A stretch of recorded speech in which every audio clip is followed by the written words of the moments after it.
The comments and demos presented in this training apply to Autodesk Smoke 2013 Pre-Release Trial 1. This software is in active development, so screens and functions will change over time. Hi, this is Larry Jordan, and this is Session 4, Importing and Marking Media. My goals for this session are to show how to import media, how to import a sequence from Final Cut Pro, how to organize files in the media library using bins, how to preview files, how to mark files using an in and an out, and how to create a new sequence for editing. Smoke can import sequences, but not projects created from Final Cut Pro 7 using XML, Final Cut Pro 10 also using XML, Adobe Premiere Pro using AAF, Avid Media Composer also using AAF. However, not all media formats are supported. Check the Smoke website for a list of supported media. Visit autodesk.com/smoke for Mac. So let me show you how to export and import a sequence from Final Cut Pro, how to import individual clips using the Media Hub, how to check on the status of jobs using background tasks, how to create folders in the media library, how to create a new sequence for editing, how to preview clips, and how to mark a clip with an in and an out. To export a sequence from Final Cut Pro 7 for Smoke, go to the browser and select the sequence you want to export. With the browser selected and the sequence selected, go up to File, Export, XML. Make sure that you're selecting the highest version of XML, which is version 5. Include master clips outside selection does not have to be checked because we just want to include the clips that are contained inside this particular sequence, but Save Project should be checked. Click OK, give the file a name. We'll call this Smoke Export from FCP 7. Find a place to store it, click Save, and you're done. If you want to export from Final Cut Pro 10, go to the project library, select the project you want to export. In this case, we're exporting a project called Export from Final Cut Pro 10. Go up to the File menu, go down to XML. Give this a name. It's automatically named after your project. Give it a location, and click Save. To show how to import a Final Cut sequence, I've created a new project called Import Project. In this case, it's an NTSC project. Click Start to open it up. And after a few seconds, a totally empty project opens up. Notice that there's a folder up here called Project Folder. If you need to create new folders, right-mouse click on the folder and say New Folder, and you can create as many new folders as you want. The thing you have to remember about Smoke is you can't click down here in the gray area of the media library. That's just like a no man's land. It's not clickable. If you want to get rid of a folder, right mouse click on it and say delete. Well, in our particular case, we want to import the project that we exported from Final Cut Pro 10. So in this case, we could right mouse click on the folder and say import, or right mouse click anywhere in here, or go up to the file menu and say import, or type Command I. I stored the XML exports on the desktop. So go to Macintosh HD, let's go down to users, let's go to this particular directory, desktop, and there is the Final Cut 10 export. Here's the Final Cut 7 export. I've found that Smoke is not necessarily reliable if you try to click on the icon. Sometimes it selects, sometimes it doesn't, but it's always reliable if you click on the name of the file. So I'm going to import the Final Cut 10 project. There are two preferences you must change before you do your import. Let me show you what they are. Go down to the bottom. Before we import our files, there are two settings down here at the bottom of the Media Hub that I want to call to your attention because they are off by default. The first is in the General tab. Notice this Create Project Media. When this is on, Smoke will transcode your media from whatever format it's been recorded in into the intermediate format. Remember, we selected ProRes as we were setting up our project. This transcode makes sense if you're shooting, say, AVC HD or H.264 or HDV, because these formats are not the world's best for color grading, and they're not the easiest to do rendering for. You'll have much better results if you optimize or if you transcode your media. But if you're working with standard def or you're working with AVC Intra or ProRes or DNX HD, these are optimized formats. There's no reason to transcode. They work fine as they are, in which case leave this button off. These images from Pond 5 happen to be a collection of Photo JPEG, Motion JPEG, and H.264 images, so I'm going to transcode them by turning that on. The next option is Sequence Import Options. Most of these are okay, except for this one, which says Save Sources Separately. Because we are importing a Final Cut project, I want to be able to import not just the sequence, but I want to import the clips as well, so I can see the clips in the sequence, which I will always see. But then I want to have in the media library a list of all the individual clips, so if I decide to re-edit or move stuff around, I've got the clip loaded in the media library. When this setting, Save Sources Separately, is off, it will import the sequence and the clips in the sequence, but the only listing that's in the media library will be for the sequence. When this setting is on, it will bring in the sequence and the clips in the sequence, and it will list both the sequence and the clips separately inside the media library. In both cases, the clips get brought in. It's just a question of whether the clips are displayed in the media library or not. When this is off, the clips are not displayed in the media library. When this is on, they are. My recommendation is to always turn Save Sources Separately on, and when you need to transcode your media, be sure Create Project Media is also on. Once that's done and you've selected the XML file, click the Import button, and in a very short period of time, by the way, you get messages down here in the low left corner, in a very short period of time, it's done with the import. It's showing a single thumbnail here. Remember in the last movie we talked about how to change the view. It defaulted to a thumbnail view. Let's switch it back to Source Sequence, and now we see the source monitor over here on the left and the program monitor. But we haven't yet opened a sequence. Let's go back to the media library. This is the icon for a sequence. Double-click it, and it opens up inside the timeline view.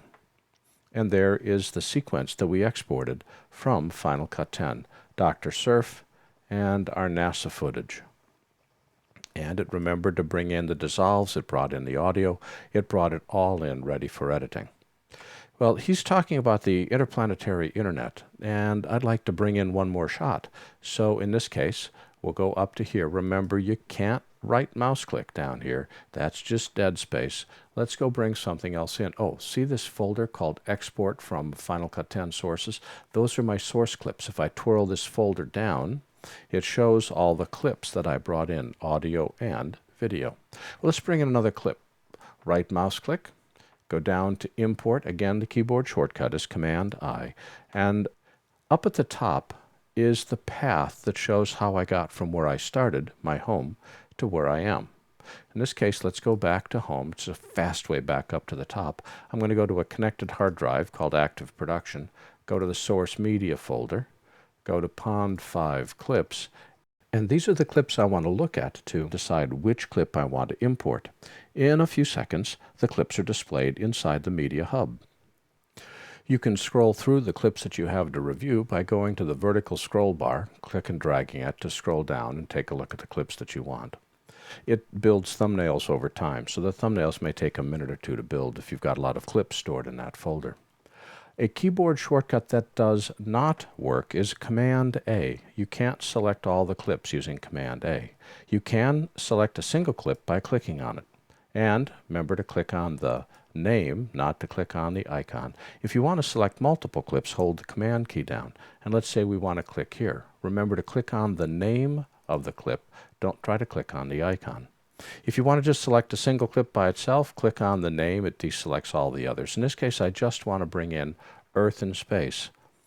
Smoke will remember the settings that you've created down here. Notice Create Project Media is still lit, and under Sequence it says Save Sources separately. Those remain set based upon how you have them, but I still double check them before I import because both of those being on is really important.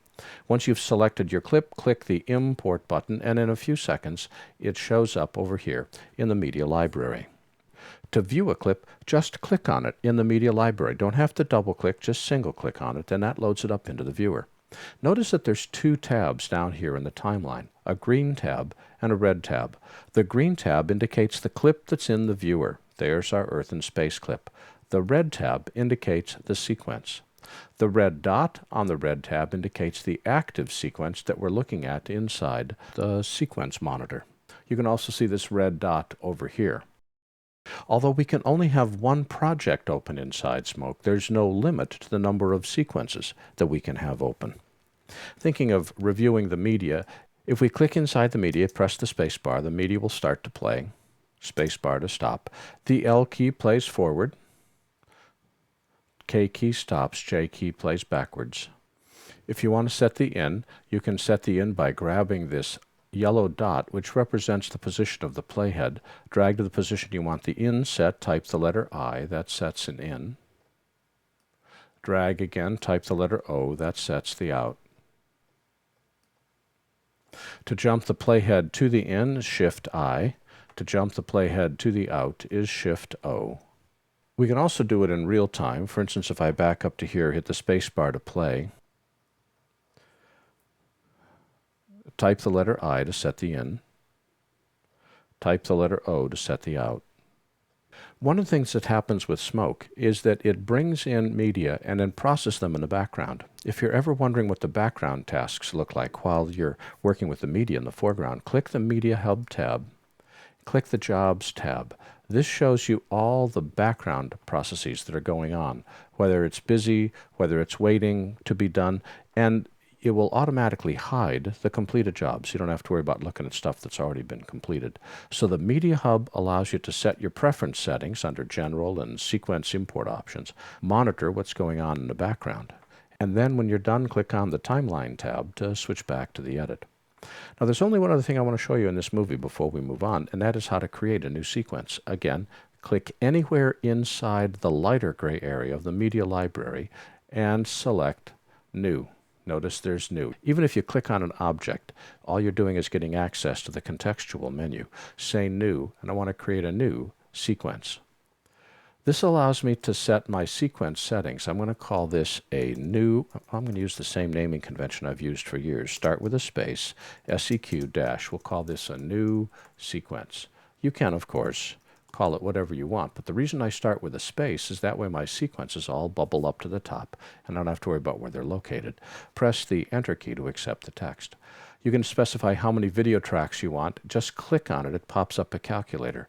I want to have 2 video tracks, so I'm going to click the number 2 and click Enter. This stereo refers to stereo 3D video, does not refer to stereo audio. If you turn stereo on, Smoke is an incredible 3D editor. But we're not going to work with 3D in this series of movies, so we'll make sure stereo for video is not turned on. This allows you to specify your resolution, everything from 720 480, which is DV, to broadcast standard def, to PAL, and a variety of different flavors of high def all the way up to 4K images. I'm going to leave this set to my project preferences, which I set when I first created this project. You can specify the width and the height. I'll leave that alone. Aspect ratio, leave that alone. Bit depth. If you're working with 8-bit video, you want to set this to 8-bit. If you're working, and that would be DV and AVC HD, HDV, XDCAM. If you're working with 10-bit, which would be AVC Intra or DNX HD or ProRes, you'd want to set this to 10-bit. In this case, I'm working with DV footage. We'll set it to 8-bit. Field format. This determines whether it's odd field first or even field first. Most NTSC is even field first. Frame rate is pretty much set. You can determine your starting time code. Notice this defaults to an international starting time code. I want to change this to be, let's see, I want to change it to be 01.00 0000 and click enter. So in the US, we set our starting time code at 1 hour. Internationally, they set it at 10 hours. This is where you're able to specify it. It has a duration of 1 frame because there's nothing loaded in it yet. And you can determine how many audio tracks you want from this pop-up menu. I'm going to set it to 4 audio tracks, and here, stereo refers to audio. Up here, stereo refers to stereo 3D. And we could say we want the tracks to be mono, or we want the tracks to be stereo. I'm going to set my 4 audio tracks to be 4 mono tracks. Once you've got the sequence settings set, click Create. In a few seconds, the new sequence shows up right there, inside the folder in which you created it. If you want to move it to a different folder, click, hold, and drag it up. Notice that it automatically sorts to the top because of that leading space. And notice there's a red dot on my new sequence because that's the one that's open down here in the timeline. There's no red dot with the exported sequence. To make the other sequence active, just click on the red tab in the timeline and switch between sequences, which are red, and clips, which are green. We've imported our clips, we've marked our clips, we've created a new sequence. Now it's time to talk about how to edit, and we'll do that in the next movie. While you can do your entire edit in Smoke, many times it's easier to create a rough cut in the editor of your choice than import that into Smoke. Either way, Smoke makes it easy to import sequences and media. The process of reviewing and marking clips is virtually identical to what you're doing now. My name is Larry Jordan, and thanks for watching.